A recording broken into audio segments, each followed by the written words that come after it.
रहीम। मैं हूं डॉक्टर कमर अब्बास। आप देख रहे हैं मेरा YouTube channel doctors veterinary clinic. जो दोस्त मेरे चैनल पे न्यू हैं उनसे रिक्वेस्ट है कि चैनल को सब्सक्राइब करें, लाइक और शेयर करें। आज मैं आपको जानवरों की एक कॉमन कंडीशन है, उसको हम कहते हैं कि एंडोमेट्राइटिस या बच्चेदानी का इन्फेक्शन के बारे में आगाही देने जा रहा हूँ। बच्चेदानी से मुराद हमारी होती है यूट्रस, जहाँ पर बच्चा परवरिश पाता है। यूट्रस के हम कहते हैं कि 3 लेयर्स होती हैं। पहली लेयर है एंडोमेट्रियम, फिर मस्कुलरस है और फिर पेरीमेट्रियम है।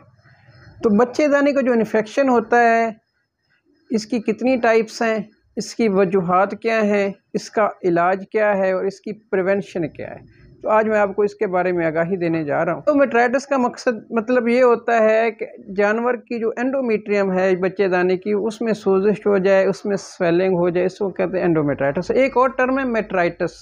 मेट्राइटिस का मतलब ये होता है कि एंडोमेट्रियम भी स्वेल होती है और उसके साथ वाली लेयर्स भी स्वेल होती हैं।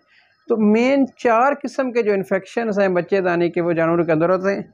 उसमें सबसे पहले है पर्पुलर मेट्राइटिस, एंडोमेट्राइटिस, मेट्राइटिस और चौथी जो टाइप है वो पायोमेट्रा की है। पर्पुलर मेट्राइटिस हम कहते हैं कि बच्चेदानी के वो इन्फेक्शन है जो बच्चा देने के 10 से 12 दिन के अंदर होता है। अगर उस वक्त इन्फेक्शन हो जाए तो उसको हम पर्पुलर मेट्राइटिस कहते हैं।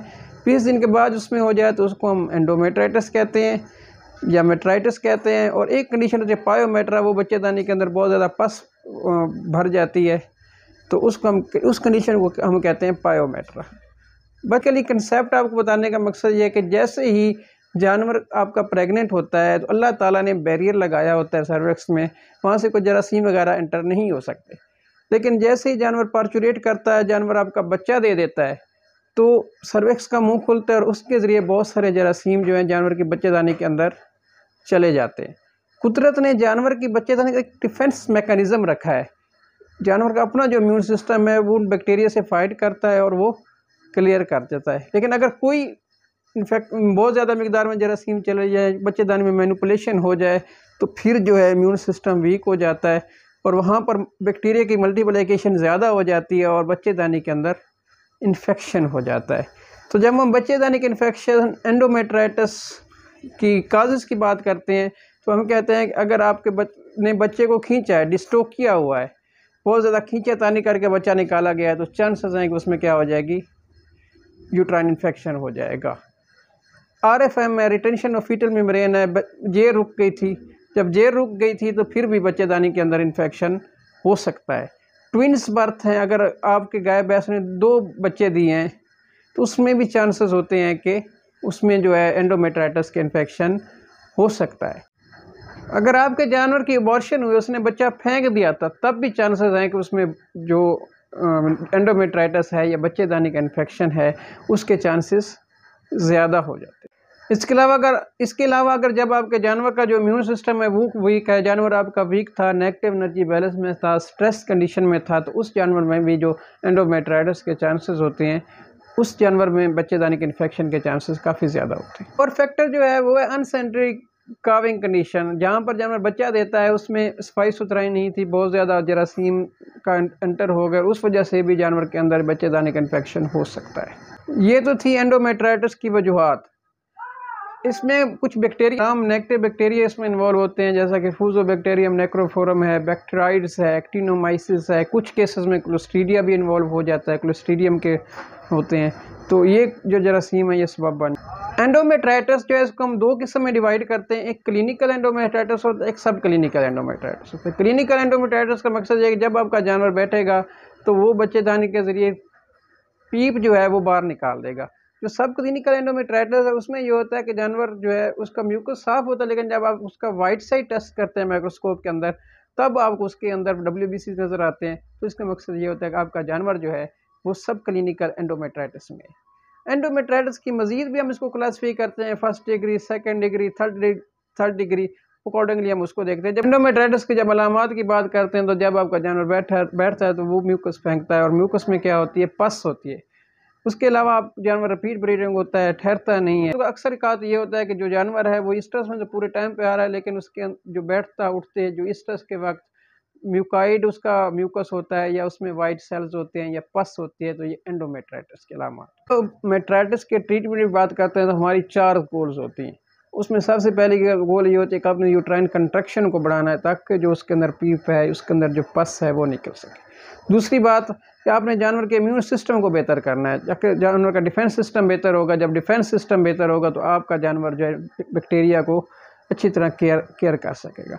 तीसरा काम ने करना है जो अंदर इन्फेक्शन मौजूद है उसको कंट्रोल करना है। और चौथा काम जो है वो भी बड़ा ज़रूरी है, यूट्रस के अंदर जो बच्चेदानी की लेयर डैमेज हो गई है उसको आपने रिपेयर भी करना है। तो ये 4 चीज़ों को ज़हन में रख के आप काम करेंगे तो इंशाल्लाह जानवर आपका बेहतर हो।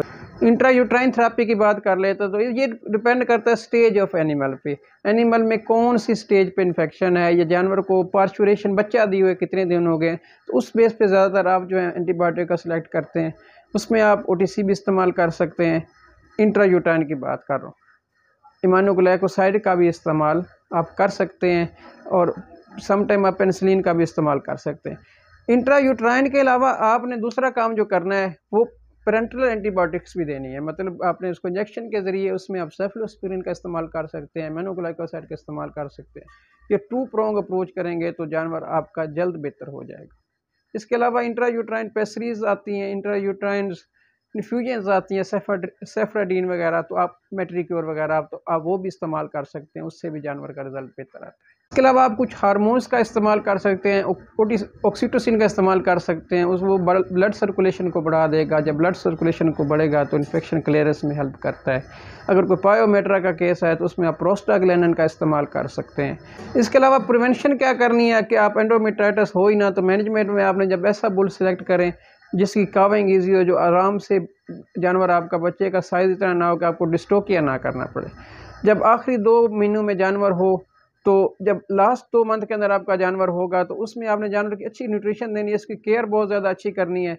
तो उससे जो है आपका जानवर में रिटेंशन और प्लेसेंटा के केसेस कम हो जाते हैं। इसके अलावा सैनिटरी कंडीशन को बेहतर करें। जब आपका काविंग पेन होता है, जहाँ पर जानवर ने बच्चा देना है, तो उसकी सफाई सुथराई रखें, तो उससे भी आपके जानवर में उसमें बेहतर हो सकते हैं। इसके अलावा अपने विटामिन ई सेलेनियम का इस्तेमाल कर सकते हैं ताकि जानवर का जो इम्यून सिस्टम है वो बेहतर रहे।